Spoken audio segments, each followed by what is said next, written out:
The Beautiful Ones Are Not Yet Born is the debut novel by Ghanaian writer Ayi Kwei Armah. It was published in 1968 by Houghton Mifflin and then republished in the influential Heinemann African Writers series in 1969.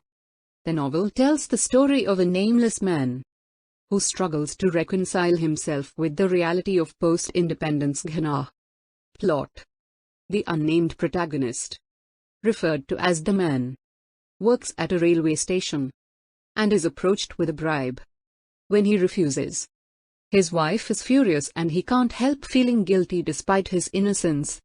The action takes place between 1965's Passion Week and the 25th of February 1966, the day after the overthrow of Kwame Nkrumah, Ghana's first president. The Beautiful Ones Are Not Yet Born, by Ayi Kwei Armah, is a novel that tells the story of a railway traffic control clerk in Ghana who is disenchanted with life and the course of events in his country. The main character remains nameless, as Armah simply refers to him as the man. He feels very lonely and misunderstood, and finds it increasingly difficult to live in his own country, on his own continent. He has to hold out against the pressures of his ambitious wife and mother-in-law, who can't quite grasp why the man refuses to accept a bribe from a timberman. They aspire to enter the system and become rich the quick way. The man goes through life unmotivated and only able to find peace in his walks and with his only friend, Teacher. Teacher is a man who walks around his home naked. He left society behind a long time ago and took refuge in his books, in contemplation and in his bohemian lifestyle. Teacher makes astute reflections on life. However, in his own words, he is still not happy. He feels trapped. The man feels overwhelmed by so much corruption, which is embodied in Kwame, an old school friend who chose to fall into line and is now a minister in Nkrumah's government. A government that is purportedly socialist, but in practice it turns out to be more of the same. Kwame, just like all other corrupt officials. After all, he who does not steal in Ghana and in Africa is plain stupid.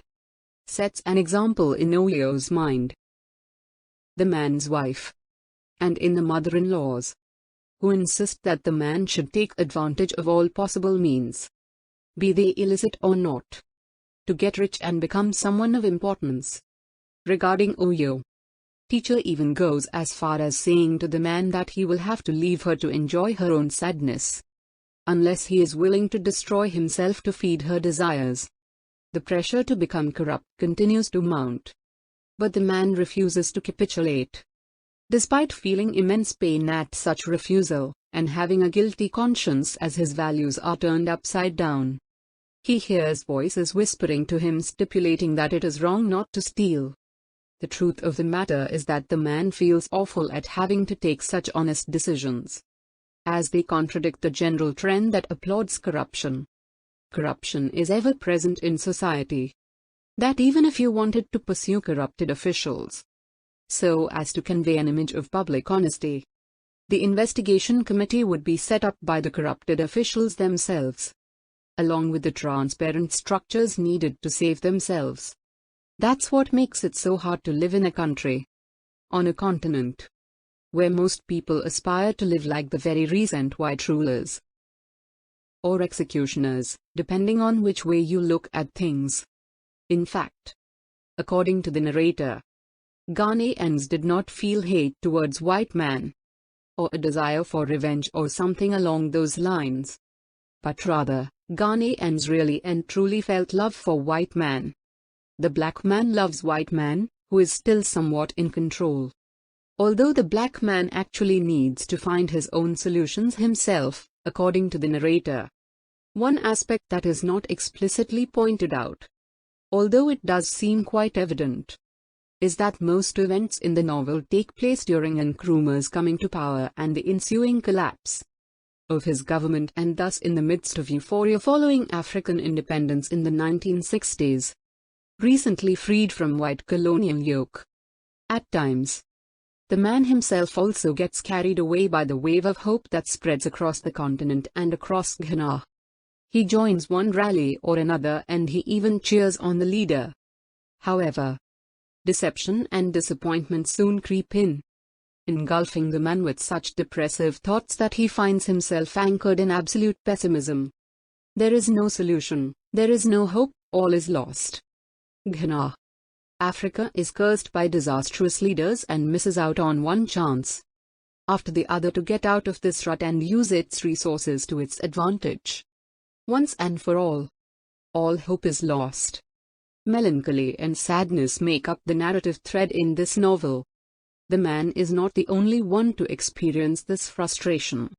Some friends join him in taking refuge in marijuana and a bohemian lifestyle so as to escape the heavy burden of reality. War is also mentioned, wars that seem to refer back to colonialist disputes between Ghana and the United Kingdom. More specifically, there were 4 wars between the Ashantis and the British Empire between 1824 and 1901. This fragmented narrative aspect reappears throughout the novel, which often goes off track and at times even seems to play with surrealism. In any case, it seems clear that the novel backs the argument that claims that the country's bellicose past has created a dysfunctional and disorganized society, which finds it very hard to move forward. Nevertheless, it's not all bad news. As is often the case in many African countries, political positions of power are fickle and Kwame soon becomes a victim of a coup d'etat against Nkrumah's government. Kwame is suddenly not only just another citizen, but also one of the coup's targets. Having hit rock bottom, the former minister now seeks shelter at the man and his wife's house. Feeling sorry for him, they take him in and the man goes as far as helping him to plan a pathetic escape through tunnels full of rubbish and lavatories full of dirt and manure. Maybe it is his loyal nature or his inner goodness that pushed the man to help Kwame. He manages to lead the politician all the way to a boat, with which he flees to Abidjan, whilst he stays on a Ghanaian beach. Regarding the novel's title, one wonders why Beautiful and not Beautiful? It seems probable that this has been a slip in the English spelling, which is not uncommon in Africa. In fact, in Ghana the main language is Twi and English is not as fluent as one could expect. It would not be unreasonable to say that the title sounds messianic and hopeful. Despite the reigning disillusion, the beautiful ones are not yet born. In other words, the best is yet to come. Picking up on the term hopeful, one could surmise that in the end, the man, or honesty, wins. In some ways, the man has indeed won by sticking to his principles. Life goes on for him, while many corrupt and ambitious officials end up in a bad way. Moreover, we know that Kwame flees Ghana on a boat. It is precisely this boat that is idealized by Oyo and her mother as an ideal means of corruption. Thus, Kwame promises the boat will be theirs, including a crew on board at their service. But life takes them down another path, and the naive women never set foot on the boat, which causes them great disappointment and acts as a powerful reality check. Despite the frustration, Oyo seems to reconsider her values and in the end she is happy and proud of her husband, whom she loves, for the way he is, while the man's sister-in-law is unable to forgive him for the way that he is. This final bond justifies the marriage, which had previously seemed increasingly unsustainable given the couple's clash of personalities and interests. But deep down they love each other, and that is what matters. Love is triumphant and Oyo's materialism eventually succumbs to the humanist theories. The novel ends with a coup d'etat against Nkrumah's disappointing socialist government, much criticized in the novel. Of course, the man does not support the coup's perpetrators, unlike most of his fellow citizens, who automatically switch sides. In the end, the man comprehends that he will never find any answers to his many doubts, from political doubts to philosophical, existentialist and surrealist doubts. Not even teacher can solve his uncertainties. That is just the way life is. Bearing that in mind, he heads back home, to continue with his everyday life. On his way back home, he crosses paths with a lorry whose driver greets him. A second later, he manages to get a glimpse of the back of the lorry, where he reads the caption, "The beautiful ones are not yet born." In my opinion, this is the kind of novel that grows on you over time, once you've read it. Indeed. Despite Ayi Kwei Armah's intelligent writing, his depth and almost Proustian sensitivity, his tact and ability to activate your five senses, the Ghanaian writer succumbs to a tiring, slow pace. The storytelling only speeds up during the coup d'etat. The excessive descriptions against the backdrop of pessimism drive the reader to despair in some places. I also think the book comes across as slow in many parts because the author focuses almost solely upon the main character, and quite often on his repetitive strolls, significantly slowing down the narrative. For many, this book could be considered to be beautiful, introspective and deeply honorable. It comes from the guts. Additionally, this novel unmasks and mirrors African mentality rather well, as the overall situation on the African continent, especially in Ghana.